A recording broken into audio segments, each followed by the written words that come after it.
for those of you who aren't aware, there's been a lot of conflict going on in Sudan. Tons of people have been dying in massive amounts of violence. And, this is rather big news, and I feel like the American news media isn't really focusing on it a whole lot. So I figured I would talk about it on this channel, give you guys a little window into what's going on in the world, and then give my perspective once we go through, some quick summaries on what's been happening. So here is like a summary of what's been happening as of a few days ago. This is courtesy of Sky News. Wow. There was supposed to be a ceasefire, but these latest videos show no pause in the violence. A week after the first shots were fired, on Saturday the 15th of April, there is fighting still across Khartoum, the capital of Sudan. The Rapid Support Forces, or RSF, claim they're advancing through the city, posting videos like this one. But the official army, the Sudanese Armed Forces, have also struck back. This shows their aircraft flying over the city. It is a complicated picture. We can show you where those incidents took place across the capital. Here they are. Now, hundreds of people are confirmed to have died, although the number is likely to be higher. Sky News has verified the status of all these hospitals. Wait. So why are they fighting? Hold on, let me go back. Maybe I missed it, but why are they fighting? Wow. There was supposed to be a ceasefire, but these latest videos why are they fighting show in the no first place? pause in the violence. A week after the first shots were fired, on Saturday the 15th of April, there is fighting still across Khartoum, the capital of Sudan. The Rapid Support Forces, or RSF, claim they're advancing through the city, posting videos like this one. But the official army, the Sudanese Armed Forces, have also struck back. This shows their aircraft flying over the city. Bro, they're just like bombing a residential area? I mean, that seems like almost like a war crime. Like, to just like bomb citizens. It is a complicated picture. We can show you where those incidents took place across the capital. Here they are. Now, hundreds of people are confirmed to have died, although the number is likely to be higher. Sky News has verified the status of all these hospitals in the city. Orange shows the ones that have been attacked and evacuated. White shows the places that have been evacuated. The blue pins show hospitals that have suspended their services, and those in yellow are open, but they are classed as under threat. Now, this is one of the hospitals that has been damaged. We don't know whether it was specifically targeted or who hit it. And there's another danger to civilians. The Sudan Doctors Union posted these pictures of unexploded munitions in the city, warning people not to approach them as they could explode at any moment. It's also awful that they're targeting hospitals, because what that means is then, like, let's say that there are citizens who are hurt or soldiers who are hurt. I'm pretty sure it's mostly for soldiers, but citizens as well. People get hurt, in war, as they oftentimes do. You can't take care of them if the hospital itself is bombed. So that's gotta be terrible, especially for the citizens who aren't even trying to participate in like a war or anything. They're just trying to, live their ordinary lives. And then, these government things are happening that they don't really, I'm guessing, they don't really have, too much involvement with. They just, because of their disagreements, they just decide to attack them and endanger their lives. The country's de facto president, General Abdel Fattah al-Burhan, has addressed the nation. We're confident that we will overcome this ordeal with our training, wisdom and strength, preserving the security and unity of the state, allowing us to be entrusted with the safe transition to civilian rule. Safe transition to civilian... Wait. Transition to civilian rule. Wait, hold on. So rules being transitioned from who to who? There's some skepticism, to put it mildly, of that commitment to civilian rule. In 2019, people took to the streets demanding that the then president, who'd ruled the country for decades, resign. He was deposed in a military coup with a promise that Sudan would transition to civilian leadership. But another coup put the military back in charge and locked two generals in a power struggle. General Abdel Fattah al-Burhan is the head of the Sudanese Armed Forces and the country's de facto president. And his deputy was General Mohammed Hamdan Dagalo, better known as Hemedti, the commander of the Rapid Support Forces, a militia accused of human rights abuses, thought to be about 100,000 strong. Wait. So is the government attacking its own citizens because it doesn't want to give up power? That's pretty awful.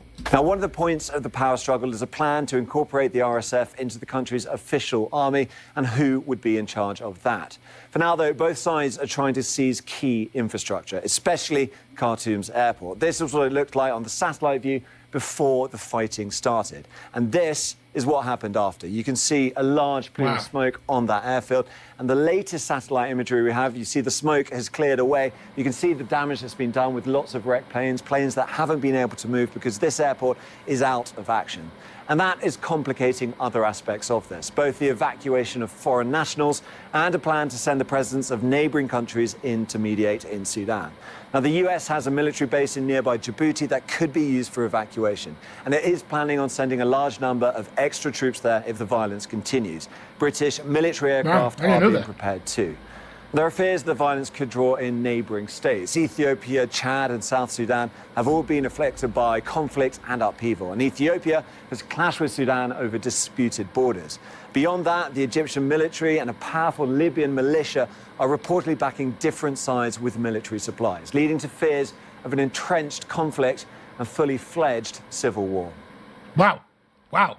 That's crazy. So, man... Wait, so who is the government fighting with? I'm assuming they're fighting with someone, unless they're just like attacking the citizens. Hold on, let's see if we can get a clearer picture here. A temporary three-day ceasefire in the deadly fighting in Sudan is giving hope to Americans who are still trying to leave the country. But it is already... This is more recent, by the way. This is from 9 hours ago. Already being broken. One of the two warring parties, the Rapid Support Forces, accusing the Sudanese army of using aircraft to bomb the capital of Khartoum. Today we're getting new pictures of government personnel who were evacuated safely overnight, Saturday night, from the embassy in Sudan. They were airlifted 800 miles to Djibouti. An American travel writer who was stranded in the nation's capital for several days has moved out of the capital for safety and sent NBC this video diary. I am sitting here in a school that's been turned into a little refugee camp. Yesterday, I fled Khartoum and hitchhiked south. The city was complete mayhem when I left. There were power cuts, no running water, no access to cash, so I left with only $20.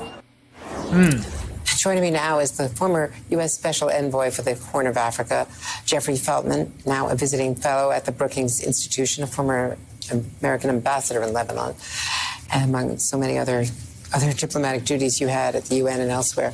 So there has been some violence today. This is clearly, a pot still boiling over. You were involved in negotiations there, negotiations that, clearly you left because you felt that they were not going anywhere. You've got two generals, both power hungry, and neither wanting to share power. What is the future?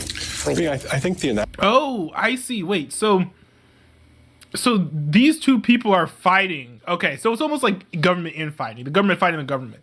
Both people in, command of, certain military personnel. They're just like duking it out. So it's almost as if, imagine if in America, the deep state went and fought like the Patriots and QAnon fans. Like, that would sort of be like what's happening here, I'm guessing. Analogy, Andre, is that these two generals and their lust for power have taken the country hostage. 46 million people have been taken hostage by these two generals' lust for power, battle for supremacy. And I think that what you've seen with Washington and other capitals is that they're basically being hostage negotiators. I think that Secretary Blinken, the United States priority on trying to get to a ceasefire right now is absolutely the essential priority. They've picked the right priority, given the humanitarian situation, given the need to try to get people to safety, given the need for people to resupply themselves. But unfortunately, these two generals seem to be in this as a fight to the death. We're told they're... And that's unfortunate. Like, I feel dumb suggesting a two-state solution, seeing what's happening in Israel, but I wonder if a two-state solution would be the right answer here, where you just split the country in half, you give one half to one general and one half to the other. But at the end of the day, if what these people are really after is power, they're not going to be happy with just half of the nation. They're going to go after the others. Now, maybe that'd be a good thing, too, because then you at least have, one of the generals trying to protect one of the citizens, another general trying to protect another set of the citizens, rather than just like doing wanton destruction and mayhem all across the country. But it's still, I don't even know how you fix a situation like this. There are approximately 16,000 Americans there, but we don't know. They're not all registered with what was the functioning embassy. Some are Sudanese Americans, nationals with dual citizenship who might not want to leave. We really don't have a census of how many people to get out, and right now there's no airlift that's being organized, or at least we don't know of one that might be organized during the ceasefire that we wouldn't know about. So there's an overland route that's a 15-hour overland ride to the Sea of Sudan. I mean, what are the options? This is one of the reasons why the administration, by focusing on a ceasefire, has picked the right priority, because you really can't evacuate citizens in wartime like this. I remember the 2006 evacuation in Lebanon. I was ambassador. We had 15,000 Americans that we eventually got out. That was very, very complicated, but it wasn't as complicated as when you have two domestic generals and their services fighting each other. So the ceasefire has to be the top priority to allow safe movement of American citizens and others who want to leave, to allow the resupply of the citizens who want to stay. And these two generals have an obligation on international humanitarian law to allow this type of humanitarian resupply and evacuation to take place, and they're simply not doing it. And there's a refugee crisis already in Chad, neighboring Chad, according to the IRC. So Lebanon's we're just talking about Lebanon. Obviously, Sudan's neighbors are going to be affected. Darfur was already a humanitarian crisis. Something like 1/3 of the Sudanese people were already food insecure before this crisis took place. But I think there's another thing to keep in mind about the neighbors. None of the neighbors had any interest in destabilization in Sudan. None of the neighbors, whatever their view was on the proper governance structure. And that's an asset to try to work with in trying to get to the ceasefire. That's crazy, because wasn't one of them getting encroached by the military? They're having their borders encroached, so I would think that they would want to, have stuff calm down, at least so they're not, getting borderline invaded. Because everyone's united that you need to keep a stable Sudan. The longer this fight goes on, the more tempting it's going to be for this neighbor, this country, that country, and Russia to start putting their fingers on the scales of one general or the other. And that could hypercharge this fight. Ambassador Jeff Feltman, your experience is invaluable. Thank you so much. Thank you for having me. Wow. I mean, that's terrible news. I hope that, they are able to find a peaceful solution. I don't know what the United States involvement should be. We do have some involvement. We're evacuating, I think, American nationals and whatnot. So that is good. It's absolutely our business. But at the end of the day, I don't know. I'm not a big fan of international involvement. America being involved in too many international affairs. So while this is awful, I don't know how much we should do. Now, if we're gonna do something, might as well make a good plan, figure out what it is that we need to do. But still, do we really want to send troops into another foreign nation and tell them what to do, like we've done in the Middle East, in so many different countries, Afghanistan, Iraq, going into, trying to meddle in Israeli affairs. Now are we going to dive into Sudan? I don't think that America has a great track record of bringing peace to the world. The one thing we do have a track record of is going into a foreign country, stealing their oil and leaving. That's like kind of America's track record. So that's kind of my perspective with it. I don't want us to be taking advantage of situations like this. If we're going to help, I want to help. But also, we a lot of times make things worse. So I don't know if I'm going to root for the United States to participate in this. Look at how successful Ukraine has been in defeating, Russia, for example. We have too many failed experiments to try to keep on doing the same thing over and over again. But at the same time, I'm going to sit on the sidelines here, and I'm going to, hope that people in Sudan, they get peace.